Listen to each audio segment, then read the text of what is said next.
Nova Talk Show Episode 2. The journey to the digital future is constantly evolving. To remain competitive, companies must accelerate their digital transformation, new business models, the creation of unique customer experiences, and of course, the use of precise data analysis helps in that process. So welcome to our Nova podcast. My name is Andreas. I'm your host today, and I've invited Veronika, our ambassador for software development, to explore what I would call the hidden secrets, or at least some of the hidden secrets of software development today. Hello and welcome, Veronika. Hi, everyone. Perhaps you can introduce yourself a little bit. Hi, so I'm Veronika, and I am working as application developer and product owner, right now mostly as a product owner in R&D team, so research and development. And we're working with the newest technologies. We are experimenting with them. We are creating some MVPs and creating different use cases that can these technologies be used for. And right now we're experimenting with virtual reality, augmented reality, and also we have a mobile development. Very good. Welcome again.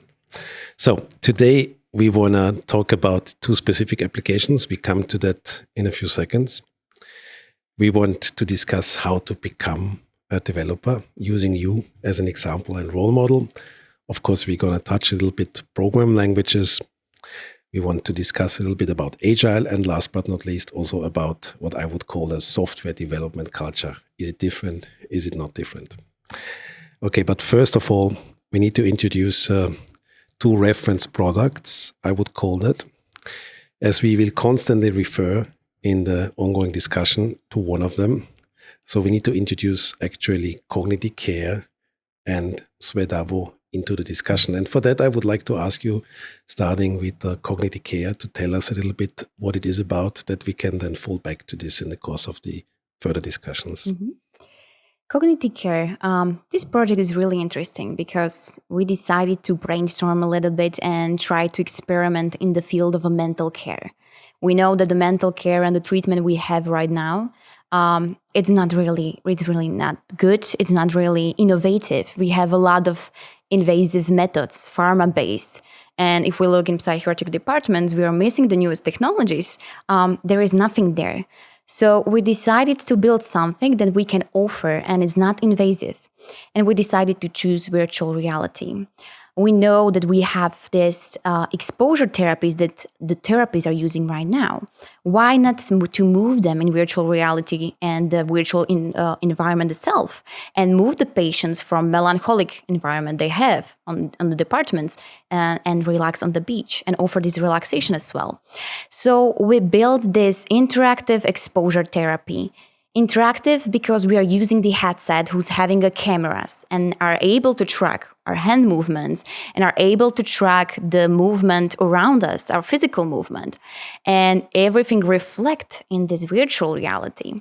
So we decided to do the simple task for a patient who has depressions, which had a lot of benefits for them. We decided to go with the cognitive training, with executive training and brain, and start to train our brain, because it's having a huge impact on these people. We built this MVP product, and we were not sure if there was no such a studies. There was not the big research made about this type of treatment. So we decided to make a collaboration with the hospital here in Slovakia, with the hospital of Trebišov, because we knew that there is experiments with virtual reality before. So it was a good start. And we have a first test there, and there was 50 patients who took this virtual reality, and we were testing if they got better. And the results shows that they were better in executive functions, and it was just the start of the studies that were made there. So we've seen a huge potential in this field, and we are still continuing to improve that.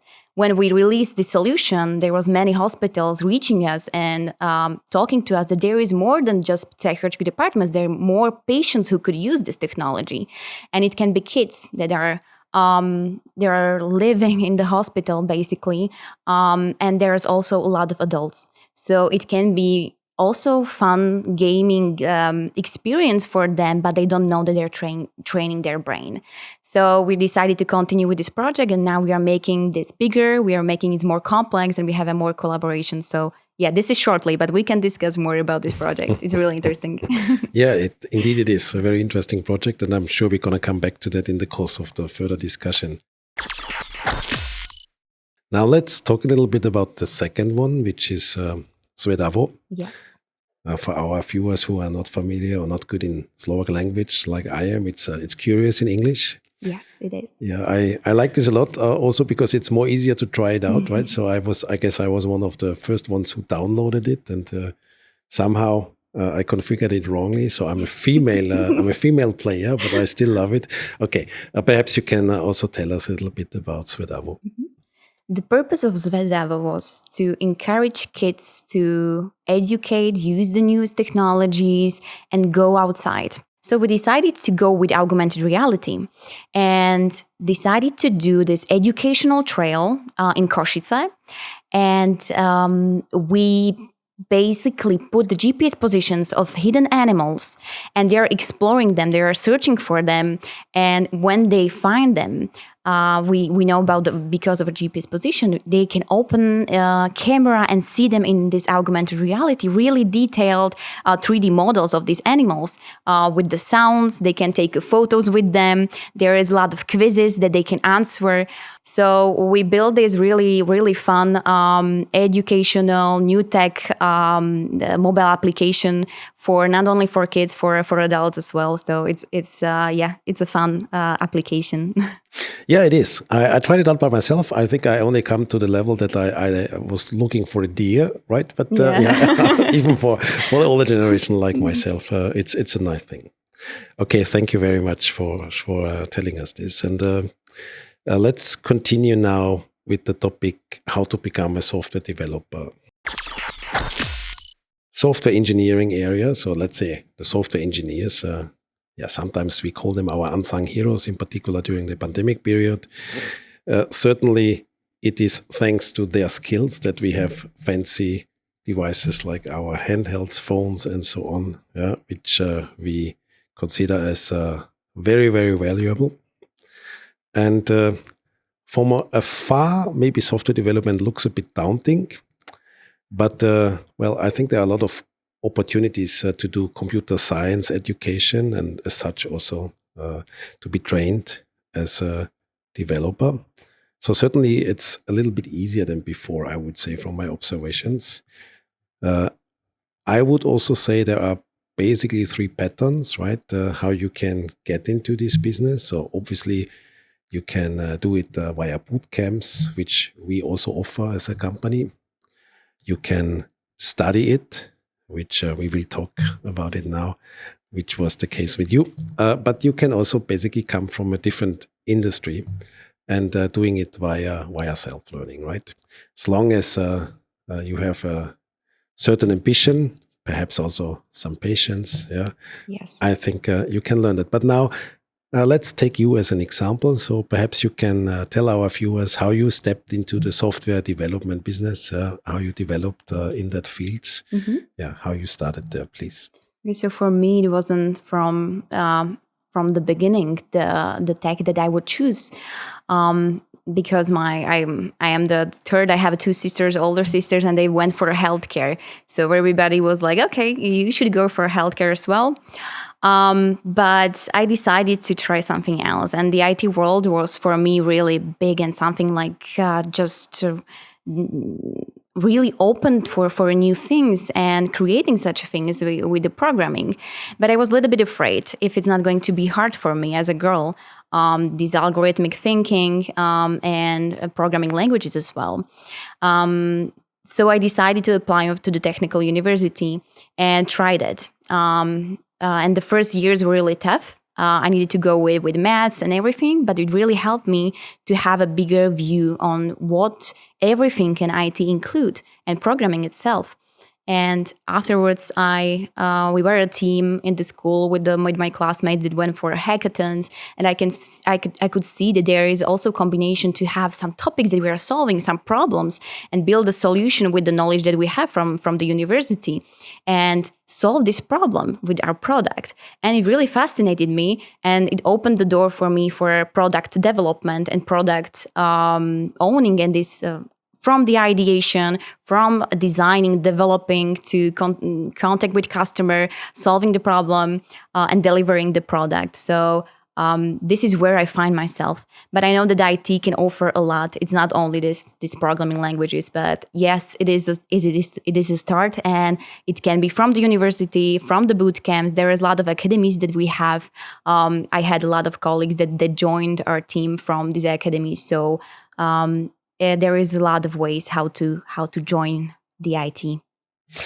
And perhaps just as an observation, because you said siblings are in healthcare, right? So ultimately, you were pulled also a little bit into healthcare, because Cognity Care is actually, from a business point of view, is healthcare, right? Yeah. So obviously, not really a coincidence.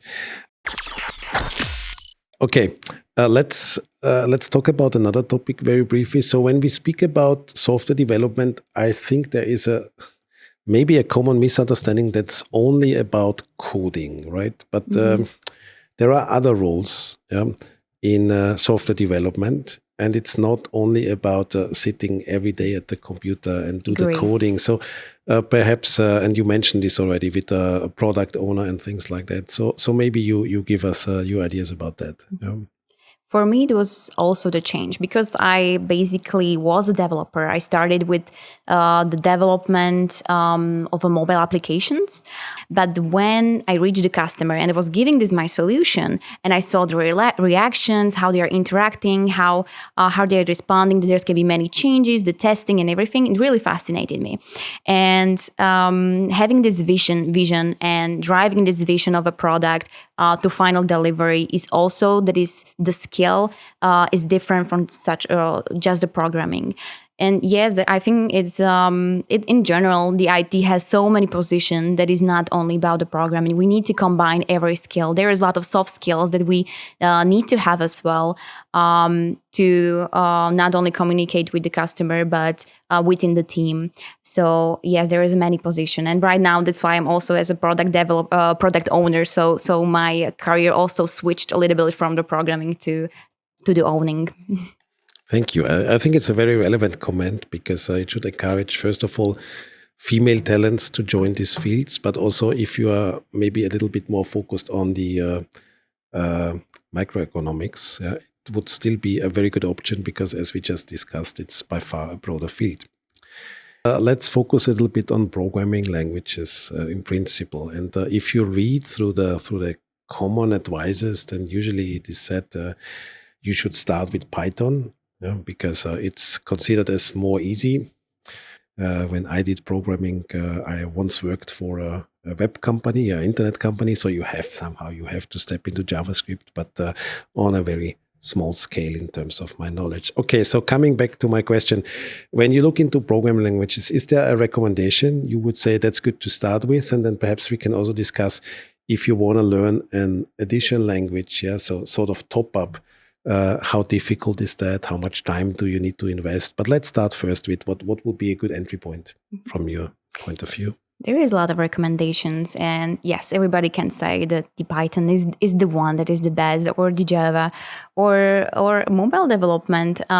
So we need to pick, or the person who wants to program needs to pick the language maybe who's closer to him, where maybe he or she sees himself, herself. But the most importantly is the start.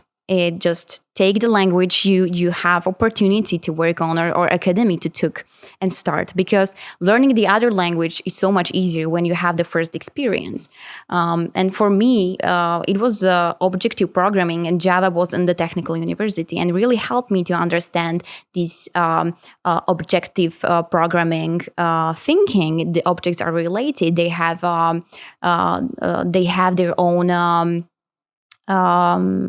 properties, and it's giving you the logic of how to program, how everything is connected, and how to build the solutions. So this is really important.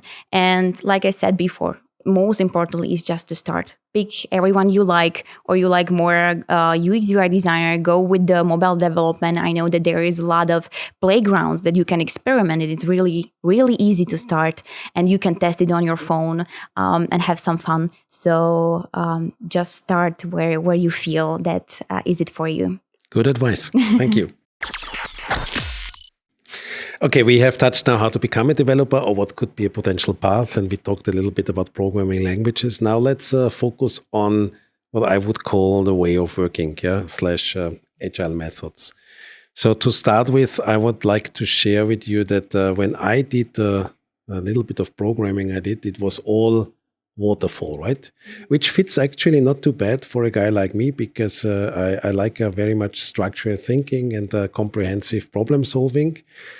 Well, matter of fact, it ended up that you always invested a lot of time to define a sort of requirement book, so a lot of discussions, and then you had a project. And then I remember the fear was always the change request discussion, so that the customer said that doesn't fit, and then you had a change request, and then there was a huge discussion. Is it in scope and covered via the requirement book or not? If not, okay-ish, because you could charge, If it was in, but somehow the customer could prove that it was wrongly designed there, of course, then you had to redo some of the work, So that's how we started. It was all waterfall. However, there are better methods, I would say, as of today, Agile / Scrum, where it is more about step-by-step and continuous improvement. So I assume you are not into waterfall anymore. But maybe you can share your daily practice and your use of Agile and what it means for you and how it is applied in your job, in your daily work. Yes, we are Agile and we're running on a sprints. We are using Scrum, and from my experience, I can tell how it feels to join such a team. This works as an Agile. When I joined the company and I seen that everything can be planned, that there is a task to take, there is a level of difficulty of solving as a problem, I saw that that the meaning of the Scrum is really effective. But how about the main activities of Scrum? So someone may say that these Scrum events, like sprint planning, in particular daily Scrum, retrospective, they are sort of overkill. And some people also may say that the roles are too rigid, that you don't need really a Scrum Master who moderates everything, or a product owner is not necessary. So perhaps you can share with us your view on that. How is it applied in your daily practice? I would say I would challenge it. If the team thinks that they don't need this person who's taking care of such a process, then try to give up on them, and then try to work without them. And it's really hard. I think we tried both as a team. We tried to work without the Scrum Master, and we know what we are doing on, and we will review you after a few days. But it didn't work that much. And when we apply this logic, and we're having a Scrum Master, and everything it's trackable, yes, but we know who's working on it, where is the problem, everything is readable. And when we know where we have a problem and where we need to move on. So I think these persons are necessary in the team. And sometimes if you think that you don't need the external person for that, so just only Scrum Master, you can still pick someone from the team who is a developer and can take care of the Scrum as well. So there is a ways how to deal with that. It's actually a very smart answer, because you are using a smart methodology already to resolve conflicts, right? Because what you are suggesting is an experiment. So if you think it's not worth it, try it different, and then you fail, you go back to the routine which you had before. So this is a through and through Agile answer. Very good. I like it. Nevertheless, even in Scrum, there might be failures, there might be deficiencies. So obviously testing is relevant. Let's talk a little bit about testing now, software testing in particular. So there are a couple of ways to differentiate that, right? So we have a functional testing, we have a non-functional testing, we have a performance testing. But if you disconnected from that, you also can test based on units. You can do a validation testing. You can do an integration testing. So in the products or in the projects you just described, how important was testing? And I do understand research and development is not really, let's say, a full performance testing or only to a certain degree, because it's different when you release it then to a bigger audience. But how do you do that? Yeah, and which are the ways you prefer? Yeah, it depends on how big is the system that we want to test. If we are doing these small MVPs, for us, it's crucial to have a testing from a customer to see if it's fitting the view. But we're still doing unit testing, for example, to test if our small pieces of code are working as we expected, and there cannot be something unexpected that can then surprise us. So yeah, it is really important even for smaller teams. But what the difference us and maybe the business side of our products, that the user testing is for us mostly important. What the user think. Because if we look in the internal application, our customer is always the employee, and maybe he's not complaining that much.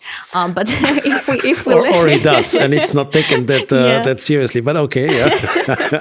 Okay. But if we look externally, and if we look at the business, the customer is really picky, and he wants everything to be used easily, to have it as he plan or as he expect. So yeah, for us as a research and development team, it's really important to have such a testing, and we are making it on a not a daily, or I would say maybe weekly basis with the customer. After every feature is done, that we are testing it, not just with our team, within our team, but then putting it giving it to customer, and then he's testing it in their environment and giving us back feedback, and then we are implementing that feedback. So yeah, this is really crucial for such a development. Thank you. Now I would like, just for my curiosity, I would like to connect it back to the question before. So one of the activities is also a retrospective, right? And if you find out something in testing, how often does it actually happen that you have a very honest and open discussion in the retrospective that something has been messed up? Is this something which happens quite regularly out of your experience, or is this rather the exception? I would say it's happening regularly. Oh, okay. We have a problem that we are brainstorming during the sprint that it's already planned, and we are putting them new features or new changes that we find out. So yeah, I think it's because our team is mostly used for brainstorming to come with the new ideas and new solutions. So maybe for us is the challenge to put all these ideas on the backlog and try to prioritize them, and which one should be first or which one is effective to use. So yeah, this is our problem mostly. Two words just caught my attention, and I need to make a mental note. One was tech guys and tech girls.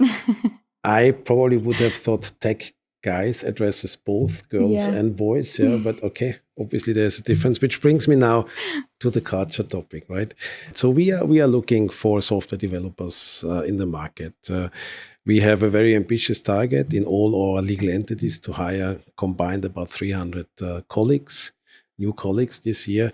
And to be honest, it's not that easy task. So sometimes we struggle a little bit to find the right talents.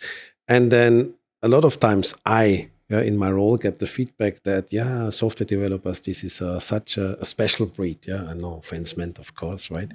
And there are a couple of things which then are put on my table, and I just would like to recap the three ones which stick a lot with me. One is that software engineers must be autonomous in your organization, whatever this means, but obviously a really high degree of freedom. Which perhaps is not always that easy within the given boundaries of Deutsche Telekom. The second thing which I always hear is a super strong work-life balance, emphasis on work-life balance, whatever this means now, because I feel that software developers actually work a long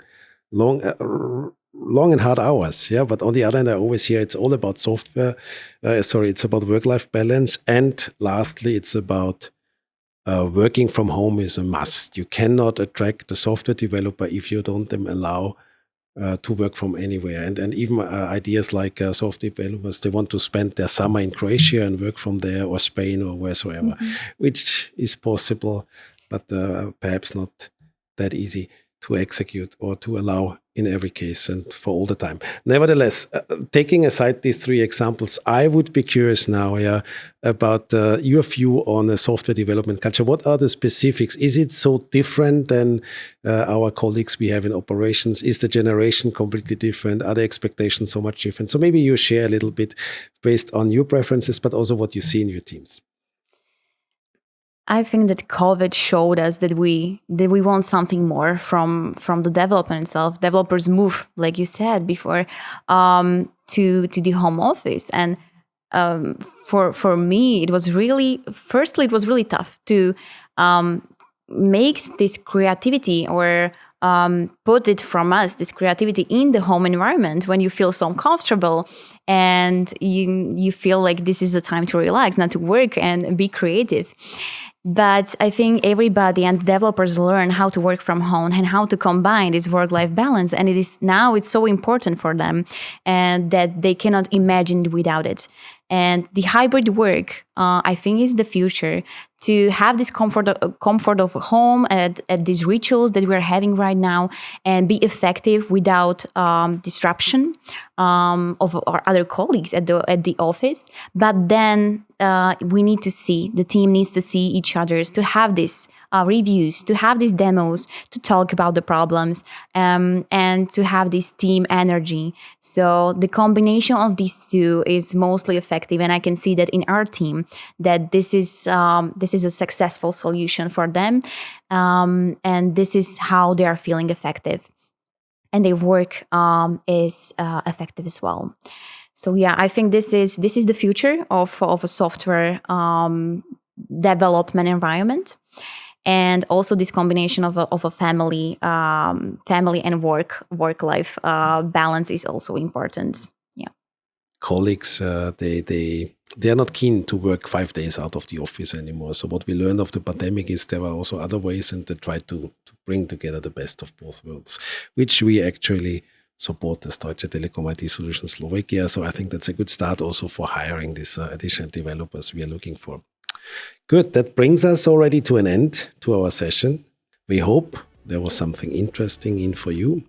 And in case you want us to do a follow-up on same topics, or even to discuss topics in greater detail, please let us know. Do your comments here down.